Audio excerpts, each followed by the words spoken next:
আসসালামু আলাইকুম। কেমন আছেন সবাই? আজকের নতুন একটি ভিডিওতে সবাইকে স্বাগতম। আজকের ভিডিওটিতে আমরা টপ 5 ক্রোম এক্সটেনশন নিয়ে কথা বলবো। আমরা ডিজাইনার থেকে শুরু করে প্রত্যেকেই ক্রোম ব্রাউজার ব্যবহার করে থাকি। ক্রোমের কিছু এক্সটেনশন আছে যেগুলো যদি আমরা প্রপারভাবে ব্যবহার করতে পারি তাহলে আমাদের ডে টু ডে লাইফ আরও হেল্পফুল হবে। তো আজকে আমরা টপ 5 ক্রোম এক্সটেনশন নিয়ে কথা বলবো। তো চলুন শুরু করা যাক। প্রথমে আমরা যে এক্সটেনশনটি নিয়ে কথা বলবো এটার নাম হচ্ছে ইমেজ যেটার কাজ হচ্ছে ইমেজ ডাউনলোড করা। তো সেটা কিভাবে কাজ করে সেটা একটু দেখাই আপনাদেরকে। তো আমরা একটা ইমেজের সাইটে চলে আসছি। এখানে যতগুলো ইমেজ আছে একসাথে ডাউনলোড করার অপশন পাবেন এই ইমেজ এক্সটেনশনটির মাধ্যমে। তো এখানে যখন এক্সটেনশনগুলো আপনি সবগুলা ইনস্টল দিবেন তখন এইখানে থাকে, এখান থেকে আপনি পিন করে রাখতে পারবেন। এখানে আনপিন থাকে, পিন করে রাখবেন। তো পিন করে রাখলে এখানে শো করবে। আপনি চাইলে এখানে সামনে রাখতে পারবেন, পরবর্তীতে রাখতে পারবেন, আপনার ইচ্ছা মতো আপনি এখানে সাজায় রাখতে পারবেন। যখন আপনি পিকচারে কোনো একটা সাইটে যাওয়ার পরবর্তীতে আপনি এখানে ক্লিক করবেন তো এই সাইটে যতগুলো ইমেজ আছে সবগুলা দেখবেন এখানে চলে আসছে। তো আপনি এখান থেকে আপনার সাইজ অনুযায়ী আপনি এখান থেকে ডাউনলোড করে নিতে পারবেন। চাইলে একসাথে সিলেক্ট অল করেও আপনি ডাউনলোড করে নিতে পারবেন। আরও এমন কিছু কিছু সাইট আছে যেখানে আপনি ইমেজ ডাউনলোড করার কোনো অপশন থাকে না, সেই সাইটের জন্য ইমেজ এক্সটেনশনটি ভালো কাজে দিবে। বিশেষ করে ডিজাইনার ভাইদের জন্য খুবই কাজের।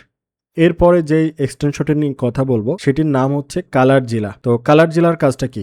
কালার জিলার কাজটা হচ্ছে যে ধরুন আমার বিয়ান্সে গেলাম, বিয়ান্সে যাওয়ার পর আমি অনেকগুলা লোগো দেখতেছি। এর মধ্যে থেকে আপনি ধরেন যে কোনো কারোর বিয়ান্স বা হচ্ছে পোর্টফোলিওতে যাওয়ার পর আপনার কোনো একটা কালার পছন্দ হলো, তা আপনি কালারটা কিভাবে নিয়ে আসবেন? আপনি ইমেজটাকে কপি করে নিয়ে এসে কালার বের করে নিতে হবে। এটা খুব ঝামেলার একটা কাজ। তো এই ক্ষেত্রে আপনি কি করতে পারেন? আপনি ধরেন এই লোগোটার আপনি কালারটা নিবেন, তো এইটা আমরা হচ্ছে কালার জিলার মাধ্যমে নিব। তো এখানে কালার জিলাটা আছে, তো এখানে আমি জাস্ট ক্লিক করব। ক্লিক করার পরবর্তীতে দেখেন এখানে একটা আই ড্রপার আছে, সেটার মাধ্যমে আপনি এটা নিতে পারবেন। তো এখানে দেখেন আমি একটু স্ক্রল করার পরবর্তীতে এখানে আমি যদি ক্লিক করি দেখেন যে এখানে অটোমেটিকলি সিলেক্ট হয়ে গেছে। এখানে কালার পিকার প্যানেল যেটা আছে এখানে আমরা যদি ক্লিক করি তো এখানে আমরা যতগুলো পিক করছি সবগুলো সিরিয়ালে থাকবে। এখানে যেই হেক্সাকোড বলে এটাও আপনি এখান থেকে নিয়ে কপি করে ইউজ করতে পারবেন। তো যদি আমরা মনে করি যে আরো কালার নিব সেই ক্ষেত্রে আমরা এখানে ক্লিক করতে পারি। তারপরে যদি মনে করি আরো কালার নিব তো আমরা এখান থেকে আবার ক্লিক করতে পারি। এই ক্ষেত্রে হবে কি প্রত্যেকটা কালার এখানে সিরিয়াল বাই সিরিয়াল এখানে থাকবে, আপনি এখান থেকে কালারগুলো নিয়ে নিতে পারবেন। তো ডিজাইনারদের জন্য এটা একদম মোস্ট ইউজফুল বলা যেতে পারে।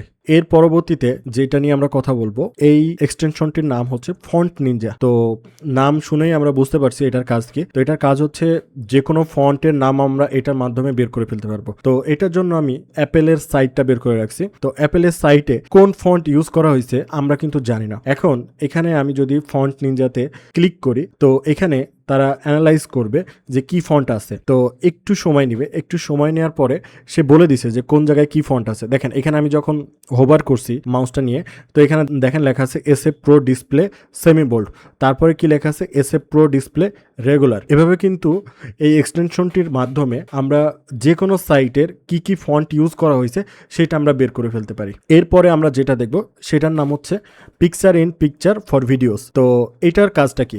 এটার কাজটা হচ্ছে ডুয়েল মনিটরের এক্সপিরিয়েন্স নিতে পারি।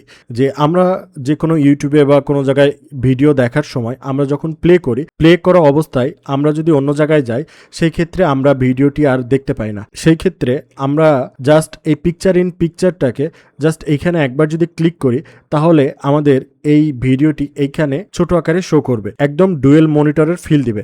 তো এখানে ভিডিওটি এইভাবে প্লে থাকবে। আমি চাইলে মাল্টিটাস্কিং কাজগুলো সহজে করে ফেলতে পারি।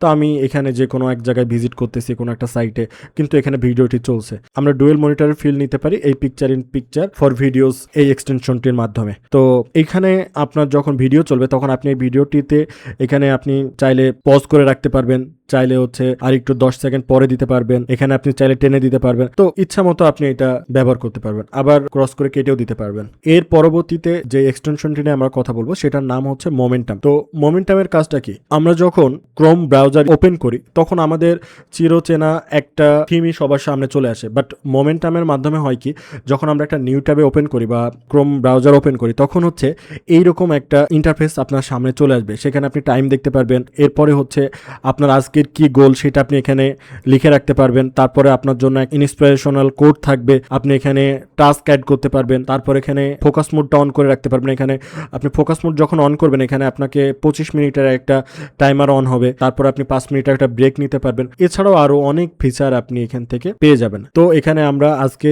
শুরু থেকে 5টি এক্সটেনশন নিয়ে দেখলাম।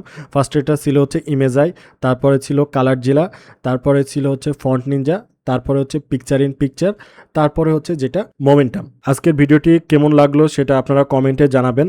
আর যদি খুবই ভালো লেগে থাকে আপনাদের জন্য এই ভিডিওর পার্ট 2 নিয়ে আসবো ইনশাল্লাহ। আর আমাদের চ্যানেলটি আপনার ভালো লেগে থাকলে আপনারা সাবস্ক্রাইব করে রাখতে পারেন। ধন্যবাদ।